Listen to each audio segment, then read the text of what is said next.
FIFA ವಿಶ್ವಕಪ್ನಲ್ಲಿ ಇಂದು ನಡೆಯಲಿದೆ ಮತ್ತೊಂದು ಪಂದ್ಯ. ಇದರಲ್ಲಿ ಇರಾನ್ ಮತ್ತು ಈಜಿಪ್ಟ್ ತಂಡಗಳು ಮುಖಾಮುಖಿ ಆಗಿದ್ವು.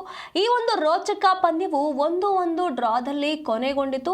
ಇದರೊಂದಿಗೆ ಈಜಿಪ್ಟ್ ಫಿಫಾ ವಿಶ್ವಕಪ್ನಲ್ಲಿ ಮೊದಲ ಬಾರಿಗೆ ನಾಕ್ಔಟ್ ಹಂತವನ್ನ ತಲುಪಿತು.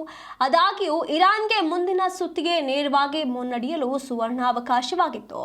ಆದರೆ ಅಂತಿಮ ನಿಮಿಷದಲ್ಲಿ VAR ನಿರ್ಧಾರ ಫಲಿತಾಂಶವನ್ನ ಬದಲಾಯಿಸಿತು. ಇದೀಗ ಇರಾನ್ 32ನೇ ಸುತ್ತಿಗೆ ಮುನ್ನಡೆಯುವ ಅವಕಾಶವನ್ನ ಹೊಂದಿದ್ದು ಮತ್ತೊಂದು ತಂಡದ ಫಲಿತಾಂಶವನ್ನ ಅವಲಂಬಿಸಬೇಕಾಗಿದೆ.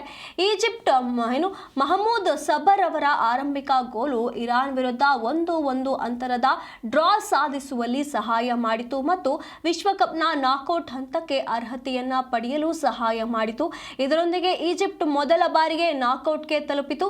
ಇರಾನ್ ಹೆಚ್ಚಿನ ಗೋಲು ಗಳಿಸುವ ಅವಕಾಶಗಳನ್ನ ಸೃಷ್ಟಿಸಿದ್ರು. ಅದರಲ್ಲೂ ಕೂಡ ಕೊನೆಯಲ್ಲಿ ಗೋಲು ಕಲೆ ಹಾಕಿತ್ತಾದ್ರೂ ಆಫ್ಸೈಡ್ನಿಂದಾಗಿ ಅದನ್ನ ಅಮಾನ್ಯ ಎಂದು ತೀರ್ಪು ನೀಡಲಾಗಿದೆ.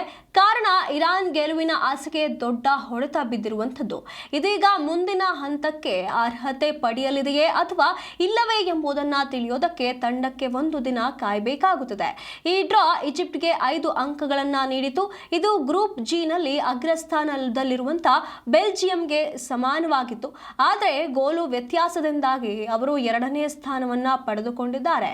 ಏತನ್ಮಧ್ಯೆ 3 ಅಂಕಗಳೊಂದಿಗೆ ಇರಾನ್ 3ನೇ ಸ್ಥಾನವನ್ನ ಗಳಿಸಿತು. 5ನೇ ನಿಮಿಷದಲ್ಲಿಯೇ ಈಜಿಪ್ಟ್ ತಂಡವು ಸೇಬರ್ ಮೂಲಕ ಮುನ್ನಡೆ ಸಾಧಿಸಿತು. ಈಗಾಗಲೇ ಫುಟ್ಬಾಲ್ ಅಭಿಮಾನಿಗಳ ಉತ್ಸಾಹ ತಾರಕಕ್ಕೇರಿದ್ದು. ಈ ಅಭಿಮಾನಿಗಳು ಈಗಾಗಲೇ ಎಲ್ಲ ರೀತಿಯಾಗಿ ಈ ಒಂದು ಪಂದ್ಯಗಳನ್ನು ಪ್ರೋತ್ಸಾಹಿಸುತ್ತಿದ್ದಾರೆ. ಈ ಒಂದು ಯಾವುದೇ ಅಡೆತಡೆ ಇಲ್ಲದೆ ಅತ್ಯುತ್ತಮ ಡಿಜಿಟಲ್ ವೀಕ್ಷಣಾ ಅನುಭವದೊಂದಿಗೆ ಈ ಕ್ರೀಡಾ ರೋಮಾಂಚನವನ್ನು ಸವಿಯಲು ಇಂದೇ ZEE5 ಮತ್ತು ಯುನೈಟೆಡ್ 8 ಸ್ಪೋರ್ಟ್ಸ್ನಲ್ಲಿ ಲೈವ್ ವೀಕ್ಷಿಸಿ ನಿಮ್ಮ ನೆಚ್ಚಿನ ತಂಡವನ್ನು ಹುರಿದುಂಬಿಸಿ.